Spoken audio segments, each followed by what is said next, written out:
Hello friends, welcome to Lights Up channel. இன்னைக்கு வீடியோவில் நம்ம வின்டர் கேர் பற்றி தான் பார்க்க போகிறோம். ஸோ இப்போ பார்த்தீங்கன்னா ஓஷில் -9 டிகிரி செல்சியஸ் இருக்குது. ஸோ அதுக்கு தகுந்த மாதிரி அவ்வளோ ஸ்னோ இருக்குது. காலை ஃபுல்லாக முழுகிற அளவுக்கு ஸ்னோ ஃபுல்லாக வந்துருச்சு. இன்றைக்கி இந்த சீசனோடையே நம்ம வின்டர் கேர் நம்மளை நல்லாவே வின்டரில் பார்த்துக்கலான்றதை பற்றி தான் இந்த வீடியோவில் நம்ம பார்க்க போகிறோம். ஸோ இந்த வீடியோ ஸ்டார்டிங்கில் ஆஸ் யூஷுவல் எப்பயுமே சொல்கிறது படி வின்டர்னாலே நம்ம அதிகமாக தண்ணி தான் குடிக்கணும். ஸோ தண்ணி தான் நமக்கு ரொம்பவே இம்பார்ட்டன்ட் வின்டரை பொறுத்த வரைக்கும். அட்லீஸ்ட் 3 liters ஆஃப் வாட்டர், 20 kgக்கு 1 liter ஆஃப் வாட்டர்ன்ற கணக்கில் உங்கள் வெயிட் என்னவோ அதுக்கு தகுந்த மாதிரி நீங்கள் வாட்டரை கணக்கு பண்ணி நீங்கள் குடிக்கலாம். ஸோ வாட்டர் ரிமைண்டர் ஆப்னு சொல்லிட்டு அதுதான் நிறையா வந்துருச்சு.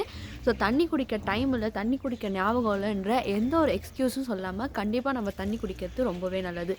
நெக்ஸ்ட் என்னன்னு சொல்லிட்டு பார்த்தீங்கன்னா நம்மளோட தேர்மல் வேர் கண்டிப்பாக நம்ம வேர் பண்ணிக்கிட்டால் நம்மளோட பாடி ஹீட்டையும் பேலன்ஸ் பண்ணிக்கும். வெளியில் குளிர் அடிக்கிறது உள்ளே அவ்வளோவா தாங்கும். ஸோ தெர்மல் வேர்ன்றது நம்ம ஊர்லேயும் வேர் பண்ணால் ரொம்ப குளிர் தாங்க முடியாதவங்க, ஆனால் நம்ம ஊரில் அவ்வளோலாம் குளிர் இருக்காது. ஸோ ஓஷ் பொறுத்த வரைக்கும் இவ்வளோ ஸ்னோ இருக்கிறதுனால கண்டிப்பாக நம்ம தெர்மல் வேர் பண்ணி ஆகணும்னு. ஸோ நான் வீடியோக்காக நான் ஜர்க்கினையும் ரிமூவ் பண்ணி வச்சுருக்கேன்.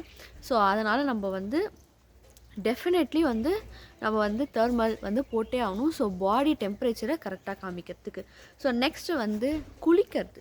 ஸோ வின்டர் வந்துருச்சு, குளிருது அப்படின்ட்டு யாரும் குளிக்காமல் அதிக நேரம்லாம் இருக்கக்கூடாது.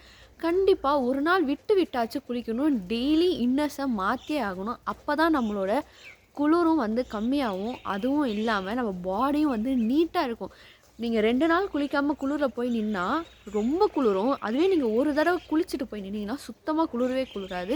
ஸோ இங்கே நான் நிறையா நான் ஃபீல் பண்ணியிருக்கேன். ஏன்னா ஹாஸ்டலில் பாத்ரூம் கீழே தான் இருக்குது. ஸோ கீழேருந்து மேலே போகும்போது அவ்வளோ நல்லா இருக்கும் நம்ம குளிச்சுட்டு போகிறோன்னா, ஓகேவா? ஸோ அதனால் குளிக்கிறது ரொம்பவே நல்லது. அதுக்கும் எந்த எக்ஸ்கியூஸும் வேணால், சுட தண்ணி ப்ரிப்பேர் பண்ணி நம்ம குளிக்கலாம். குளிக்கலனாலும் ப்ரைவேட் பார்ட்ஸையாவது அட்லீஸ்ட் நம்ம வாஷ் பண்ணுறது ரொம்பவே நல்லது. வாஷ் பண்ணி அப்படியே விட்டுறக்கூடாது. வாஷ் பண்ணி ஃபுல்லாக ட்ரை ஆகிற வரைக்கும் தொடச்சிட்டு விட்டுணும். ஏன்னா ஈரமாக இருந்துச்சுன்னா நிறையா பாக்டீரியாஸ் அங்கே க்ரியேட் ஆகிறதுக்கு நிறையாவே சான்சஸ் இருக்குது. ஸோ நெக்ஸ்ட் என்ன சொல்லிட்டு பார்த்தீங்கன்னா moisturise. Body lotion, face lotion, ஹேருக்கும் சீரம்ஸ்லாம் இருக்குது. ஸோ வின்டரில் நம்ம அப்படியே விட்டுடாமல் அதெல்லாம் நம்ம பண்ணுறது நம்ம பாடியை ரொம்ப ஹெல்த்தியாகவும் க்ளோவாகவும் ஒரு நல்ல கண்டிஷனாகவும் வச்சுருக்கணும். அந்த சொரிஞ்ச உடனே அப்படியே வெள்ளையாக வரது, இல்லைனா அந்த டெசர்ட் மாதிரி வெடிப்பாக ஆகுது, அதை மாதிரிலாம் இல்லாமல் நம்ம க்ளீனாக பாடி அழகாக இருக்கணும்னா கண்டிப்பாக நம்ம மாய்ஸ்சரைஸ் பண்ணியே ஆகணும். ஸோ நெக்ஸ்ட் திங் என்ன சொல்லிட்டு பார்த்தீங்கன்னா இம்யூனிட்டி பூஸ்டிங் ஃபுட்ஸ் நான் வேக்சின் போட்டவங்க போடாதவங்க எல்லாருமே சாப்பிட்றதுக்கு ஆல்ரெடி நான் ஒரு வீடியோ பண்ணியிருப்பேன். கண்டிப்பாக அதை டிஸ்கிரிப்ஷனில் ஷேர் பண்ணுறேன். அந்த வீடியோவை நீங்கள் எல்லாருமே பாருங்கள். அந்த வீடியோவில் immunity boosting foods like lemon, அப்புறம் பப்பாயா, அது மாதிரி சிட்ரஸ் ஃப்ரூட்ஸு, அது மாதிரிலாம் ஏபிசி ஜூஸு, இதெல்லாம் குடித்தா நம்ம இம்யூனிட்டி நல்லாவே பூஸ்ட் ஆகும்.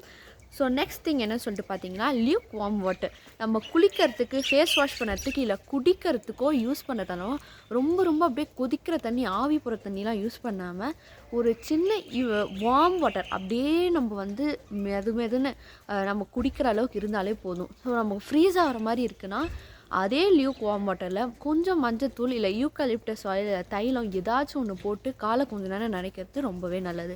ஸோ நெக்ஸ்ட் திங் என்னன்னு சொல்லிட்டு பார்த்தீங்கன்னா ஹெல்தி ஹாட் ட்ரிங்க்னால் coffee or tea. So coffee or டீன்ற பட்சத்தில் ஒரு நாளைக்கு 2 மேக்ஸிமம் 3 இந்த மாதிரி குடிக்கிறவங்களுக்கு ஹாட் ட்ரிங்க் ரொம்பவே நல்லது. Like coffee or tea. ஏன்னா நம்ம அதிகமான காஃபி ஆர் டீ குடித்தோன்னா அதுவும் ரொம்பவே கெட்டது. இந்த காஃபி ஆர் டீயில் லைக் ஜிஞ்சர், இஞ்சி, அதுக்கப்புறம் பூண்டு, பட்டை, லவங்கம், இதை மாதிரி மசாலா டீ மாதிரிலாம் இருக்குல்ல, அது மாதிரி குடித்தாலும் இம்யூனிட்டி நல்லாவே பூஸ்ட் ஆகும்.